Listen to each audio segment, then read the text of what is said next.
Going on, everyone? Guys, I know, I'm sorry, it's been a really long time, but I promised you I'd do a video, and here it is. And this is something I've been wanting to do for quite some time.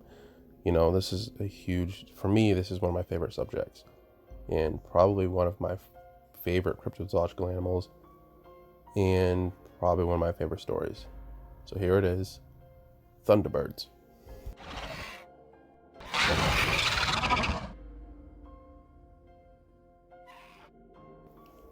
So why is a thunderbird my favorite cryptozoological creature of them all? I remember as a kid that my favorite animal was the California condor. And I was just amazed at the size of this thing. And when I was little, I remember going down to California on a family trip, and we actually got to see these things in a zoo. And a couple, years later, I found that there was even a larger bird, which was the Andean condor.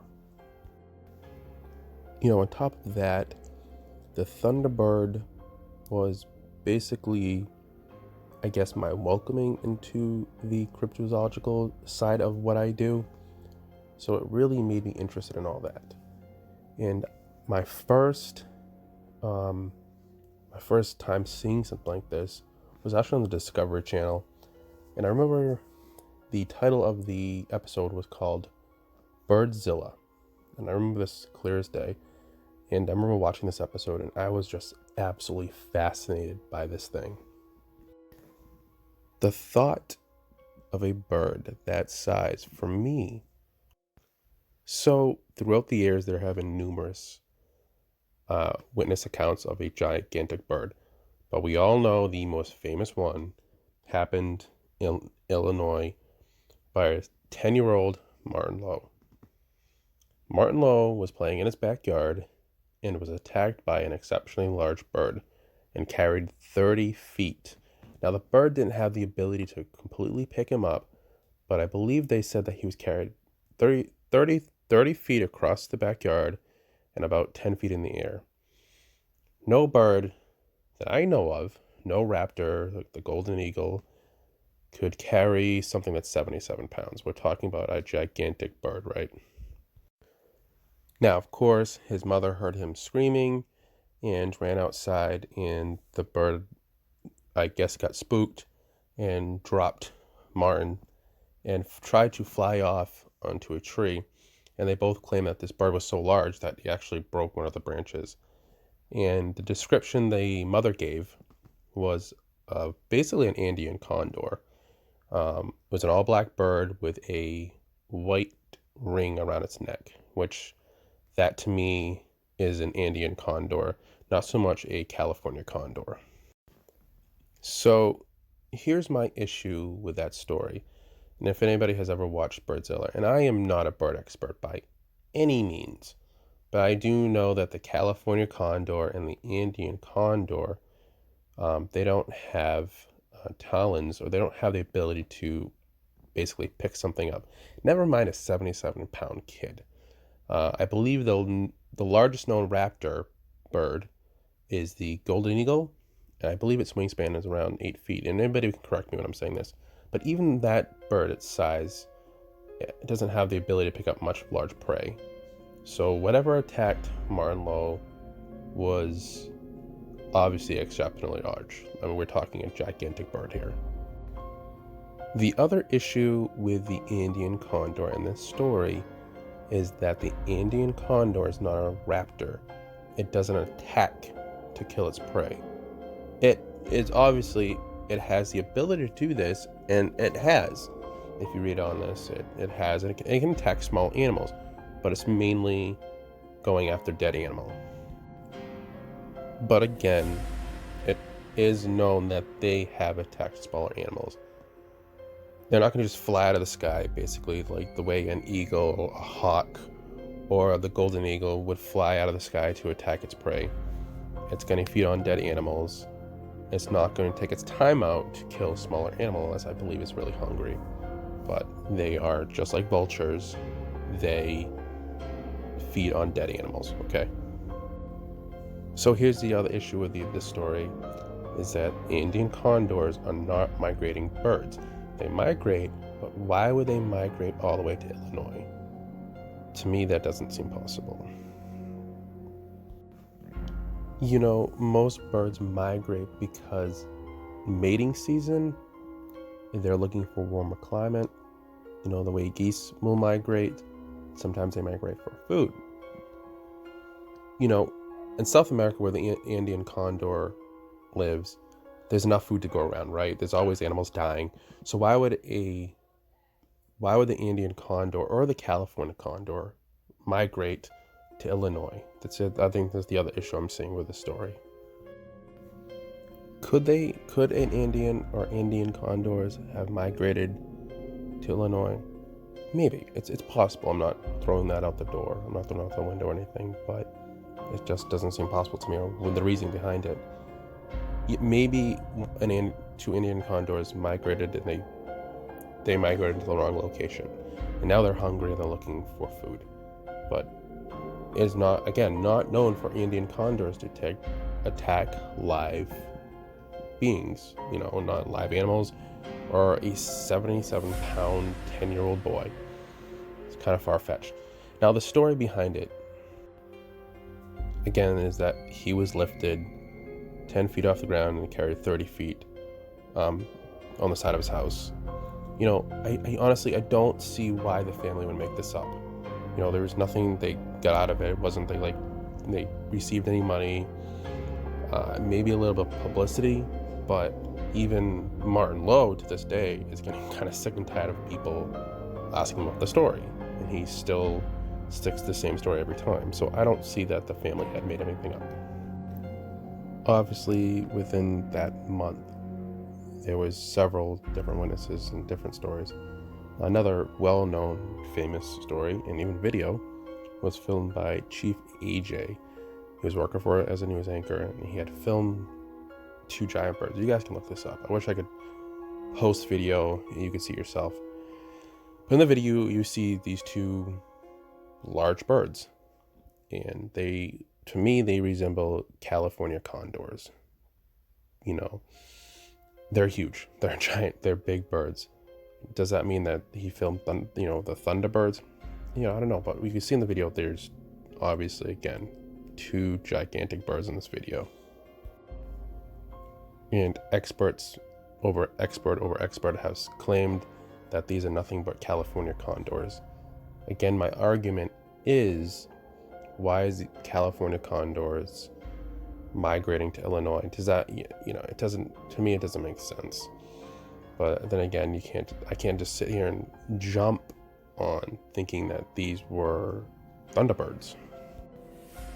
In the video, you can't have a size comparison because there's nothing to really compare it to. For me, there's trees, okay? These birds were having a hard time to even sitting on the branches in the tree if you watch the video. And when it took off, it almost dwarfed these trees.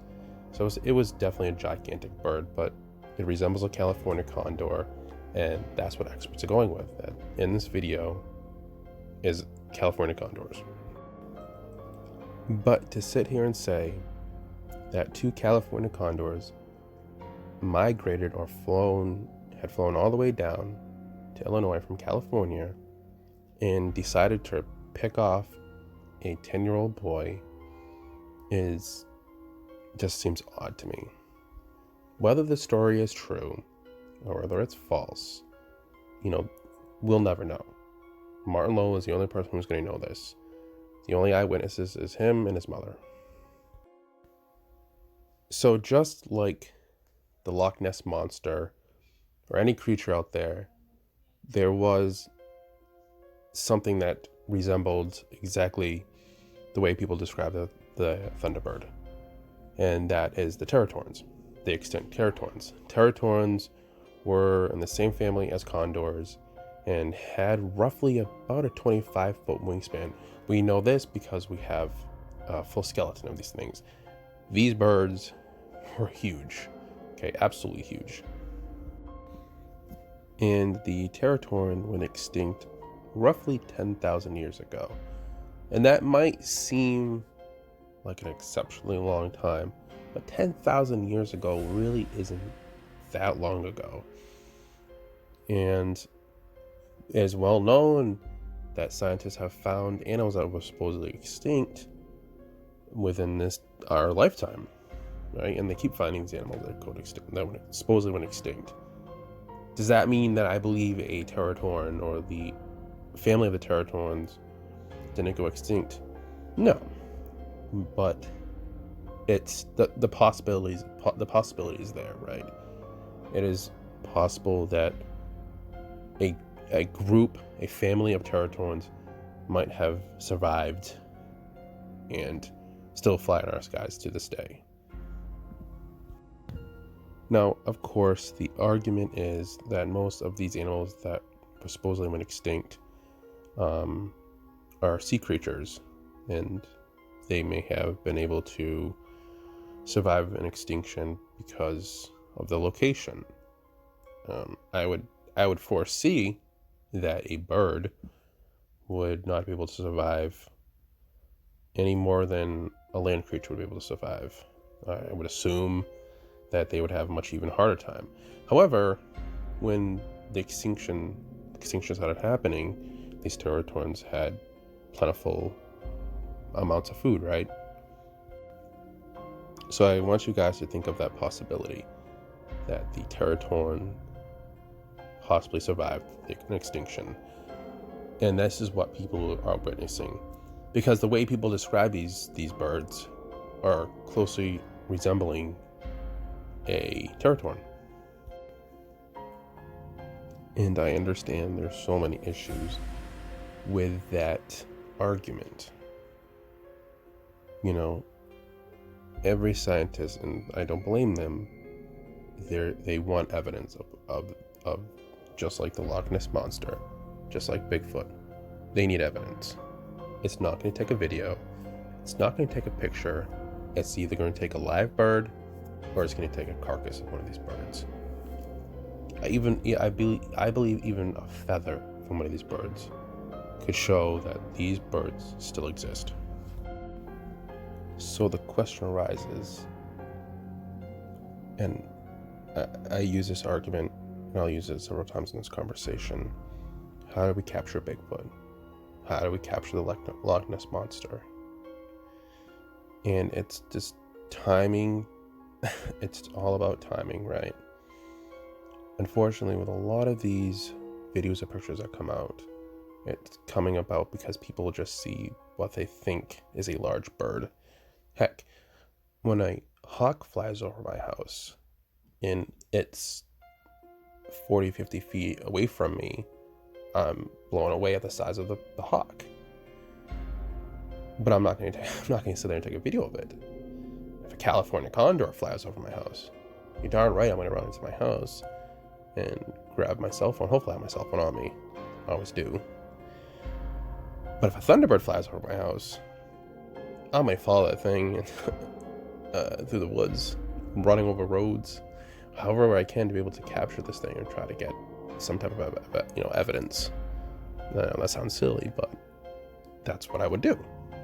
And it's funny to think that one of the things on my bucket list is to see a Thunderbird. But the issue is, with a lot of these people who are witnessing these things, they don't know what they're witnessing.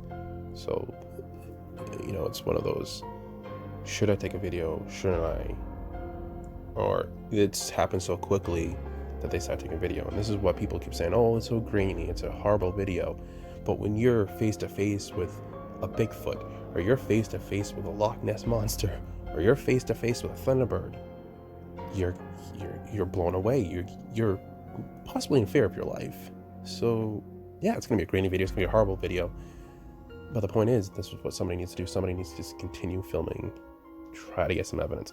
I'm not sitting here and telling people to go run after a Thunderbird. If one so happens to land in my backyard, I'm not gonna lie to you. I'm gonna run out there and hopefully scare it, try to scare it, try to get a feather. A bird that size. We're talking about a bird that's 25-foot wingspan. Teratorns stood 5 feet. It's a big bird, and it's gonna It's either going to hurt me really bad or it's going to kill me. But I'm going to get that video. And that's what people need to start doing. You know, and I had this conversation with a friend who's a hunter. He said, well, why doesn't somebody just go and try to hunt these things? Okay, go hunt a Bigfoot. Go hunt the Loch Ness Monster. Go hunt one of these Thunderbirds. And the argument is, because these creatures are non-existent, where do they fall under? Do they fall under the extinction list? If you go and shoot a Thunderbird and it turns out that it is a Teratorn, and you just shot the only known living Teratorn, you're going to be in trouble. Okay. What I think someone needs to do, someone needs to do, is map out witness accounts and find some type of flight path for these things. It's well known that they possibly they like warmer climate, because the witness accounts are coming from Illinois, they're coming from Texas, they're coming from New Mexico, they're coming from all these locations. However, there has been witness accounts that's coming from Alaska. So maybe these birds are migrating from Alaska, coming down to warmer weather. Maybe they are migrating. Maybe these birds are migrating to warmer climate. I don't know why you'd migrate from a completely cold environment and then go to warmer environment to go back to your cold environment. But whatever. The point is, somebody needs to find flight path and figure out where these birds are going, and hopefully be able to find these birds. Once we find them, I think that's going to blow open the door for everything. And with everyone saying, what you saw was not what you saw. And then we have a live bird. Here is your Thunderbird. Here's your Teratorn. And there's this gigantic bird sitting in front of these scientists, and they say, wow, we were wrong. You're right. And it just blows all that, the possibility for Bigfoot and Loch Ness Monster out of the water, right? Now, Bigfoot and the Loch Ness Monster are two different things, two different arguments, but I would like to think that the Thunderbird exists.